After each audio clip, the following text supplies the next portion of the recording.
Yeah, so my sister and her family were in town this past weekend, and my parents were in town. So we all went out to the Great Sand Dunes National Park in Colorado, which was really, really special. So we all went to this BLM, Bureau of Land Management land, and we were able to do dispersed camping, which it was like my sister's family's first time, and I think my parents' first time doing dispersed camping. So we're just like in this awesome field right at the base of Blanca, which is a 14,000 foot peak in Colorado, and just like super awesome sunsets. My kids were playing in the dirt the whole weekend, which was awesome. But I feel like the thing that was like really the wild moment. So my brother-in-law was up early on, I guess, Sunday, and he was like getting the campfire started, and he said he saw something like out in this like big pasture, like behind this like barbed wire fence, just kind of like walking to him, like way far out in the distance. He's like, what is that? He's like, is that an animal? Like there was a bunch of cows out there earlier, but it was weird. He only saw like one moving thing. So he grabbed these binoculars and he looked out. He's like, holy crap, this is a human. And so this person's just like walking towards him like real slowly, and just kind of like hobbling around, and he gets to the barbed wire fence and like climbs through.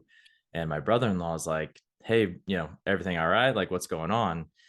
And this guy, he goes, he's like, I'm a missing person. And he just started crying.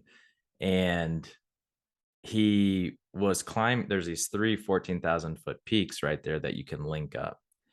And he was on the last 14,000 foot peak called Little Bear, and just got caught into this gnarly weather. And anyways, he had left at like 1:15 a.m. the day before. He hadn't slept the night before, got caught in this bad weather system.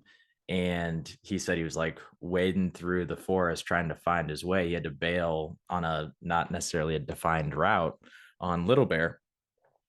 And anyways, he said he saw like eyes in the trees and everything. And I don't know if he heard other noises, but he slept in a tree the whole night and then bailed, and he had no idea where he was at. His phone died. His last text message was, I'm lost, call 911 to a friend, and then his phone died.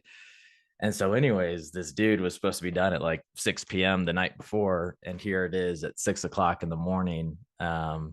Anyways, it was like, it was cool because he like sat at the campfire with us. We got him coffee, he had breakfast with us. But you could tell this dude just needed human interaction, and it was a really scary moment for him. And yeah, so that wild moment was just one a reminder of you never know what night people had. So be kind.